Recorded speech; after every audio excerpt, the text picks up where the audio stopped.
Hello, everybody, and welcome to Tour Pro Talks. Thank you so much for joining us today. We're going to be talking all about language holidays. I'm Genevieve White. I'm a copywriter and coach, and my special guest today is Ruth Pringle. Hello, Ruth. Hiya, Jenny. How are you? I'm very well, thank you. Lovely to have you with us. Just to introduce Ruth to everybody, Ruth is the founder of Blue Noun, which is an independent language school based in a very beautiful part of Scotland. It's Crieff you're in, isn't it, Ruth? Yes, Crieff in Perthshire. Yeah, absolutely lovely part of Scotland.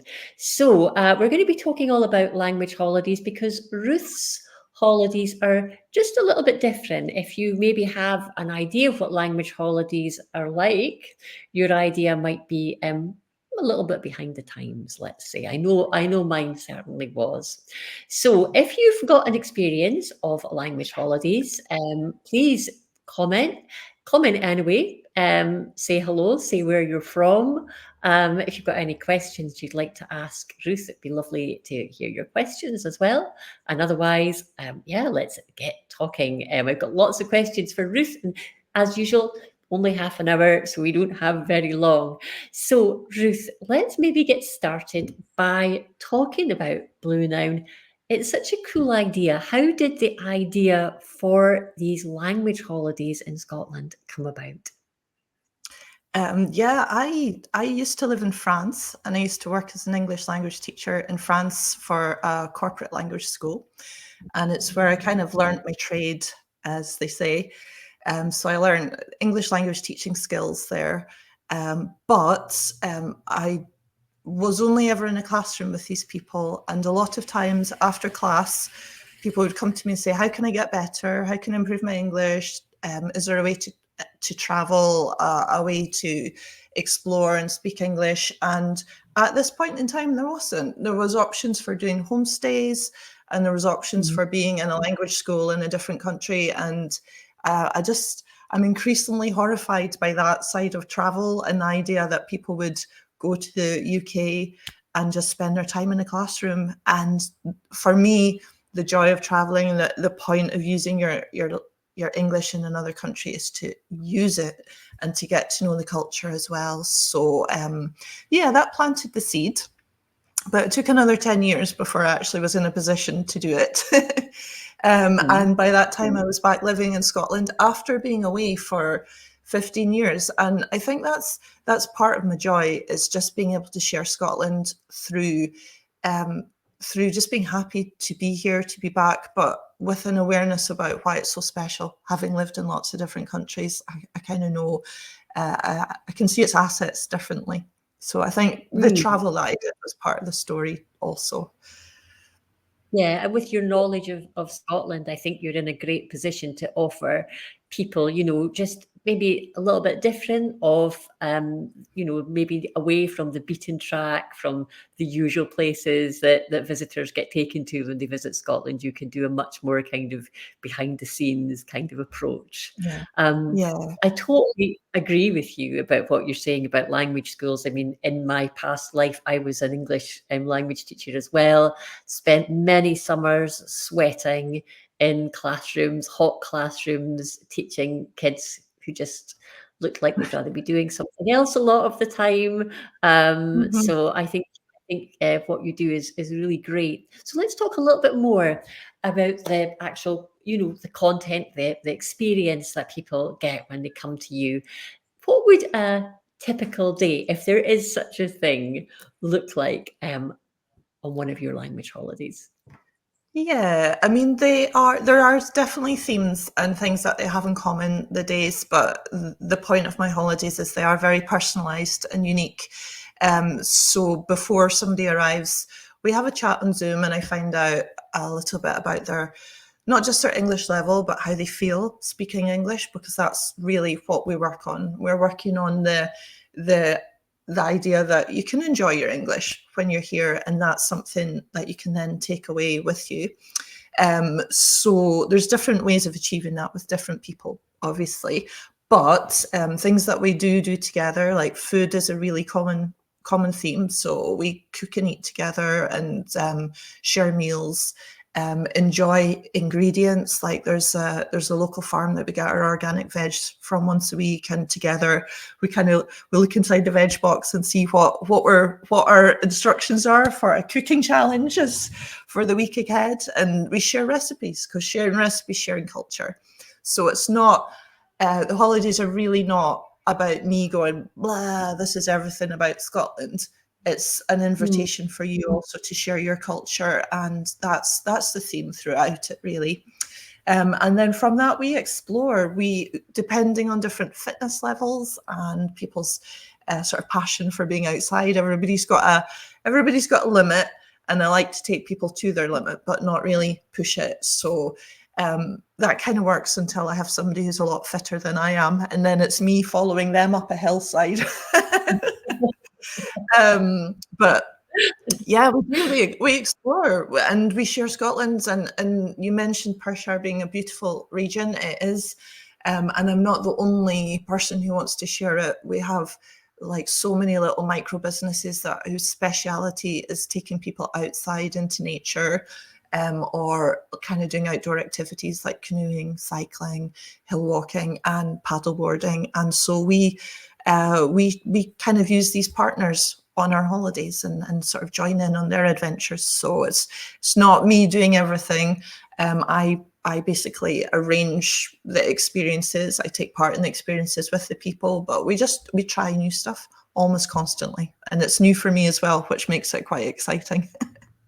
Brilliant on so many levels. So, your visitors are pushing themselves out of their comfort zones a lot in the Yes. best possible way, because learning a language or improving a language, there is always that element of pushing yourself out your comfort zone. But then if you're learning They're new already, things, yeah.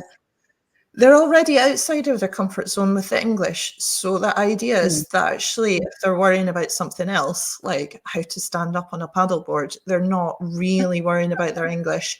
And it works. It really works. Because if you have somebody who hasn't gone paddleboarding before, but then at the end of like a kind of 2-hour session can stand on their board, that feeling of, yes, I did it, then sort of mixes in their brain with like, yes, English. It's how it works. They're all interwoven together. So all the little successes that they have with me, or the fun that they have with me on these adventures, just feeds like the kind of their interest and their love in English. Yeah, the psychology beside it is fascinating. I mean, I remember that from my English teacher training days as well, talking about the whole kind of effect. What was it they called it? Oh, the affective disorder or something like that, or order.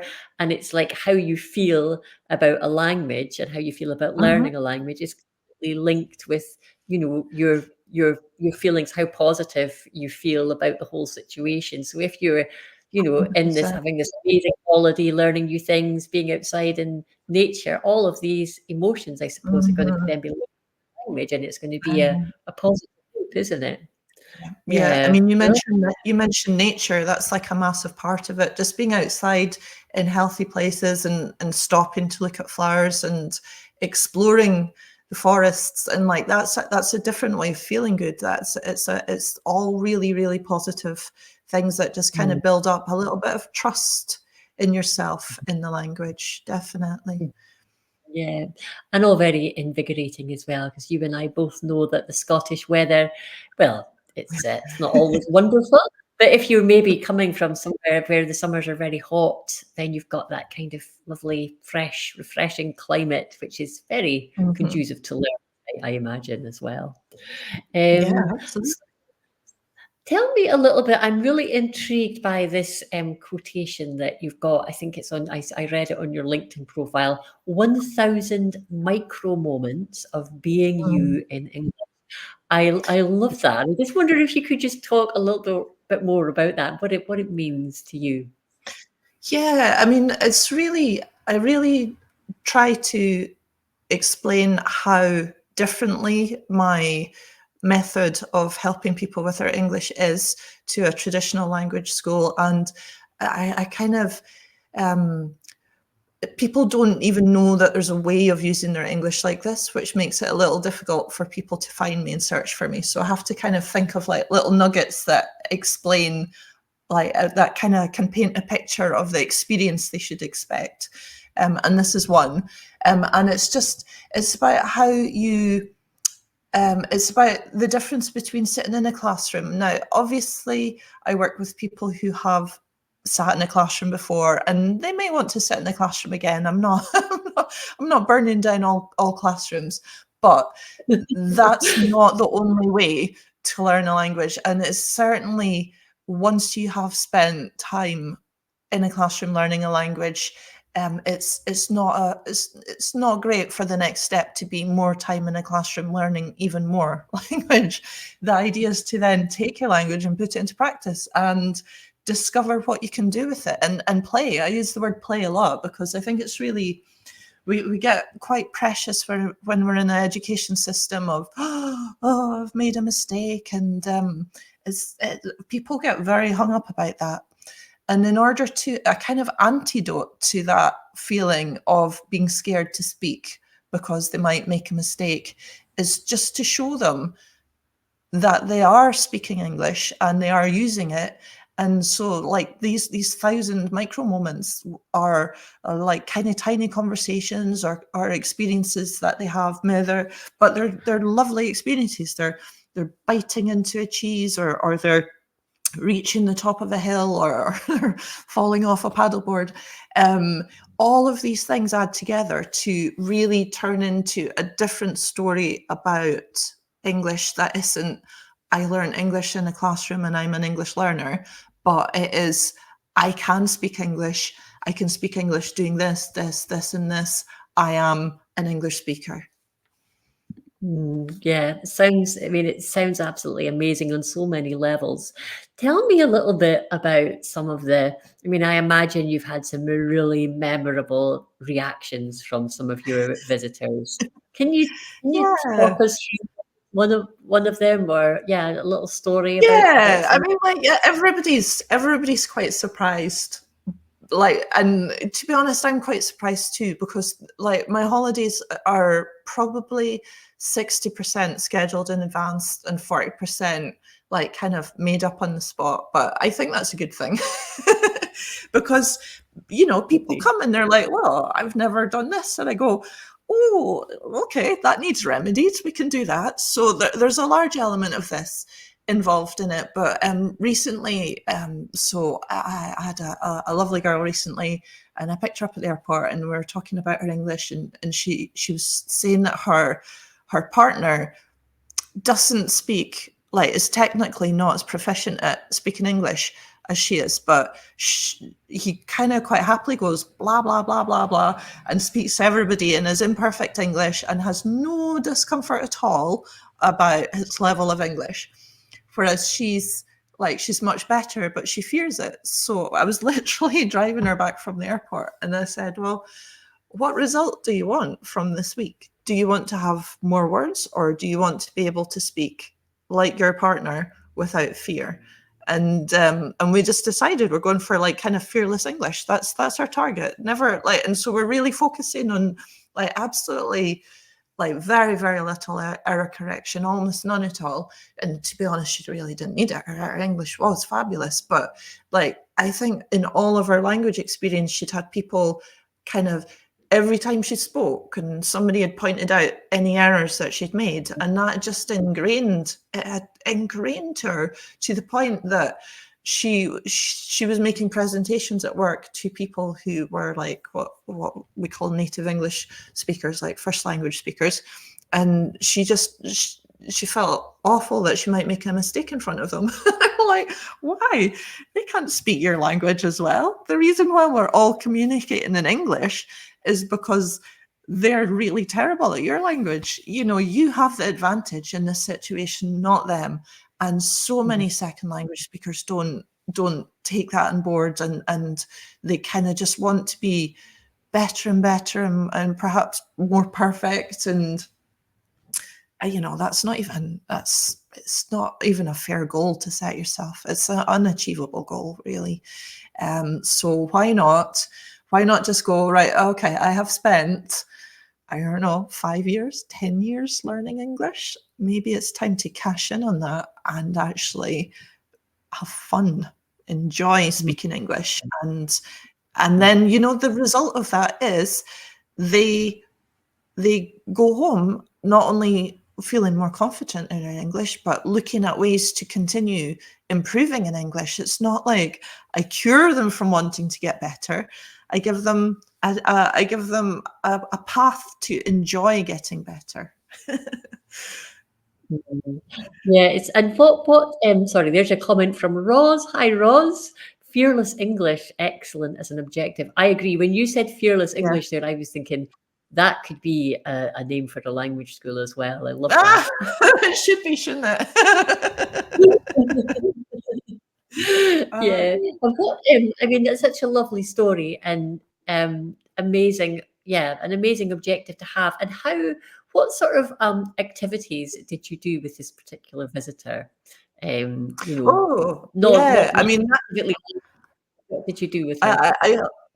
I threw her in the deep end, I have to admit, because we'd had our chats and because I sent everybody this questionnaire, and she had basically indicated that, like, I kind of knew that she was into some of the stuff that I'm really into, so I could do this.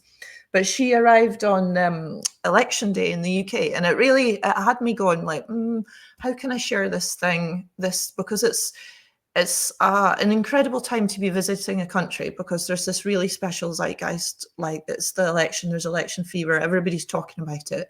But I don't really want to bombard her with like all the backstory of and the kind of the burden of our political system. But so what we did was so she arrived on election day. So the first day of class was the day that the nation got the election results. So I created what we called an intention cafe and invited the local community. And about 8 or 9 people came, and it wasn't to talk politics. It was to talk about our own personal intentions and to realize what we could achieve, to kind of say out loud what we wanted. Like for her, it would be like what she wanted to achieve in the week, but it actually went really a lot broader than that, because it was a collection of kind of 8 or 9 women with different but overlapping life experiences, kind of sharing. Like, it was very personal, it was very intimate, and it was lovely, but it was very powerful, because the act of just kind of stating what your intentions are about something is not only do you have the accountability and the support from the group, you hear yourself saying it, so you can believe in this story.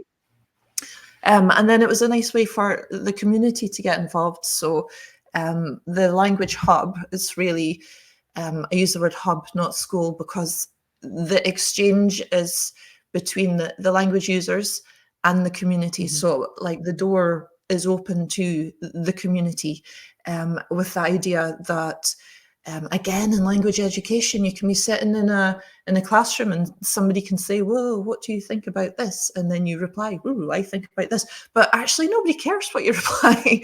They're here to make sure you don't make a mistake in your English.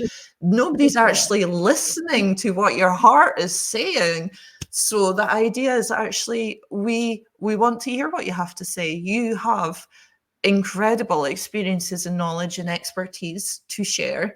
And so when you travel here, you're traveling as this professional person with all of this kind of life stuff to share. So she joined in, and she shared a lot about what was going to happen in the next few months at work, because she's going through a period of change at the moment, and she found a lot of support from the group, but also a lot of people in the group. One person, a retired teacher in particular, found what she said about her experience incredibly helpful for her. So it's a real exchange, and the English that you're using is important in the sense that you can say what you want to say and you can be understood.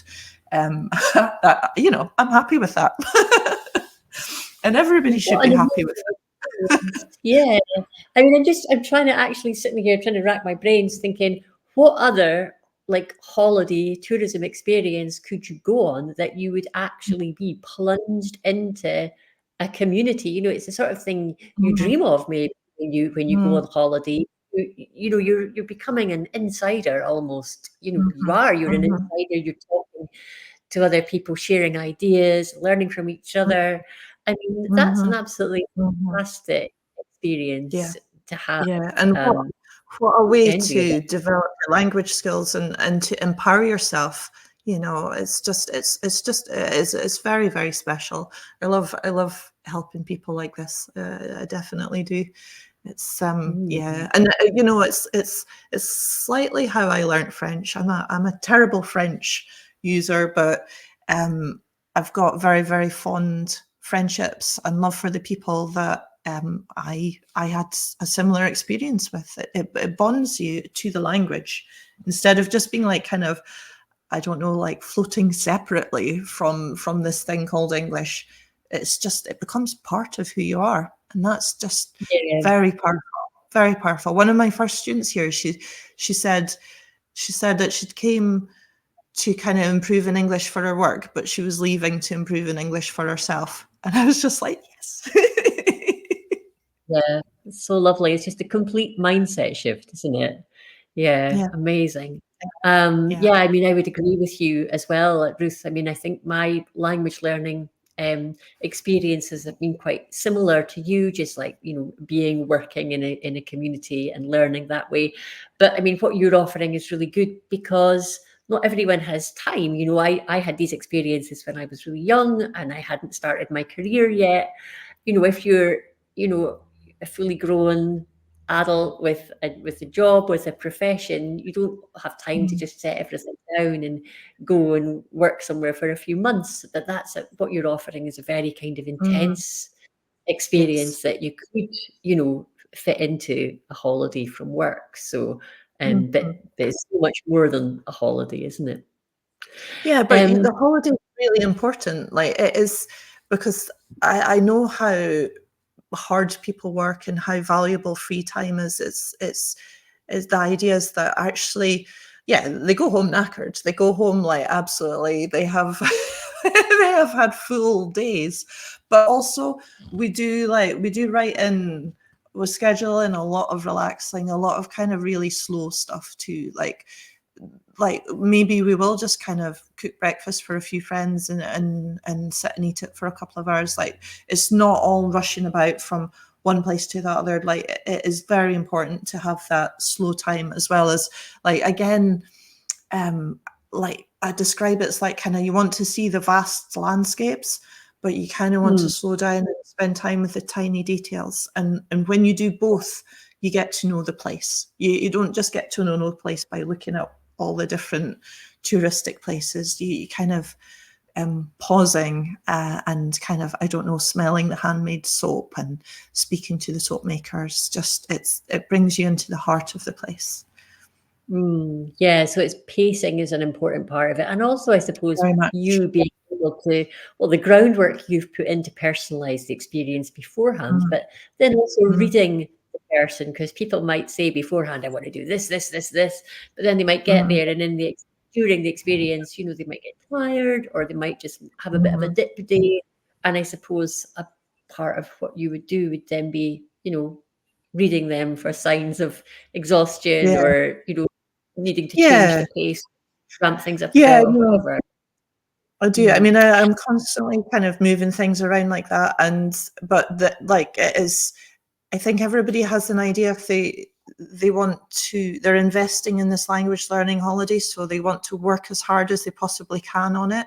But it's although it's completely understandable, work's the wrong mind frame for it. Like, actually, mm, we being open to it is how it's going to change. Not like, not coming here and doing lots of swatting, but actually kind of trusting the process a little bit more. And tired brains don't learn. Like mm, non-rested brains, stressed brains don't learn it. We've got to take all of that stress out, really start again with it, and just go like, you know, um like when we've got energy, we can spend it on moving and exploring it and having conversations, and if we've still got energy in the evening, we'll have a whiskey and we'll, I don't know, have a dance or watch a film, whatever we feel like doing. It's ours to play with, but it's not about getting exhausted in a bad way. It's about getting exhausted in a, oh my god, there's no corner of Scotland I have not seen and explored yet. Yeah, absolutely. Here's another question from Rose. How long does your average visitor stay? We sell our holidays by weeks, and many people come for 2 weeks. Some people 10 days, so we kind of squeeze in an extra weekend at the end, which kind of fits in their schedule. But yeah, a few people come for the single week. I haven't had anybody for longer than 2 weeks. It's not really designed for that. Yeah. Okay. Okay, we're running a little bit low on time, but I've got a couple more questions I'd like to squeeze in, Sure. if I may. So my favorite subject, marketing. Tell me a little. It's got to be slipped in there somehow. Tell me a little bit about how you market your language holidays to fit the right audience. Now, you kind of Yeah, mentioned a little bit earlier in the talk that this was maybe one of the trickier aspects, but maybe you yeah. could just say a little bit more. This is a pain point for me, definitely. Because yeah, like it's not my favorite thing to be doing. I designed my website and I write blogs, and so I'm hoping to kind of people who are searching for language holidays can find me. But the problem is that a lot of people who are searching for language holidays have quite a preconceived idea of what that should be, and I'm not really into convincing people from that point. I want to find people who are just kind of looking, kind of going, oh, I've got all this English. I want to have some fun with it. Those are my ideal people. They really are. So I actually have a very new marketing thing to show you, which is, so I designed a video. It's got like 200, it took me 6 months and it's got like 200 hits on YouTube. I'm absolutely terrible at it. But this poster, it's flying off the Oh, shelf. So a I don't good know if you can old see that. school poster. Yeah, Yeah. it Oh, is. love to see it at the time. Oh, So, wow. It's yeah, I lovely. don't know. Yeah. I just like, so in the poster it's got like kind of, I don't know if you can see that. It says like, this is standard time learning English, and then Uh-huh. time enjoying your English. It's tiny dot. So these puppies are going into travel agents, and they are going to language schools. I have got a printed edition that if anybody who's watching this would like their very own poster, please do let me know. Send me a message, and I will post it to you absolutely free of charge wherever you are in the world. You can have your own poster, as long Well, as you've got somewhere to show it, like not just for your bedroom wall. I was going to say, I don't have an office. I work from home, and I don't have a language school. But it's such a lovely, colourful poster. I wouldn't actually mind Yeah, it for my. it's it's actually Yeah, no, working. I'm surprised because I do feel like I've tested different things, and I've wasted money, like most of us have wasted money on Facebook ads, and it's like I don't have the inclination or the time to learn all of these systems perfectly. It's why people like you are just invaluable, really, Jenny, because like I don't know, I'm good at making the holidays. I think I'm perhaps not quite as good at promoting them. But yeah, no, I'm quite happy with the success of the poster so far. It's gone to 4 different countries already, and it's only made it last week.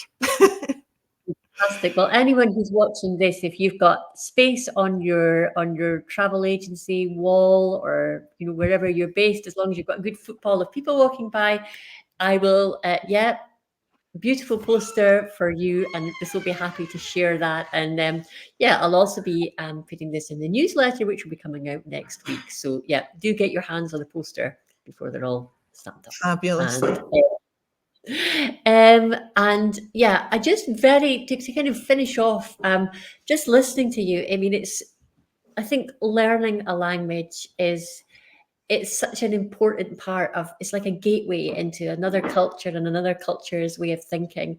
And I mean, obviously you're talking about English, you do English language learning holidays, but I mean this what you're doing could be easily adapted, anywhere in the world to any Mhm. different language. Yeah. Definitely, definitely it can be. Yeah, yeah. Um, if people are interested in doing that, there's like things, like simple city tours or museum tours. You could begin building up a little aspect of your business in which you share, you share the language through your own passions. So like my passions are art, and nature. Those are the two things that really kind of bind they're kind of the glue in the language holidays. But what, like, if your passion is cooking, you can definitely share that through your language as a way to help people learn your language. Absolutely, whatever you're passionate about, there's an opportunity to do it for really kind of any subject, really. Yes, yes. Just find the thing that you want to wake up every morning and do. Yeah, really very inspiring. I mean, unfortunately, my English is pretty good. Otherwise, I would definitely be coming for one of your holidays. But if I saw, yeah, anything else similar in another part of the world, I would absolutely Yeah. love to learn a language in that I know, experiential way. I know, I know. Because I just Um, think, why wasn't this here when I was learning French? I struggled with yeah, that language so much, but yeah, yeah. absolutely. Well, who's watching, if you have, if you like the sound of what Ruth is doing and you'd like to apply it to your own offering, there's definitely a market out there, and it's a brilliant Absolutely. experience.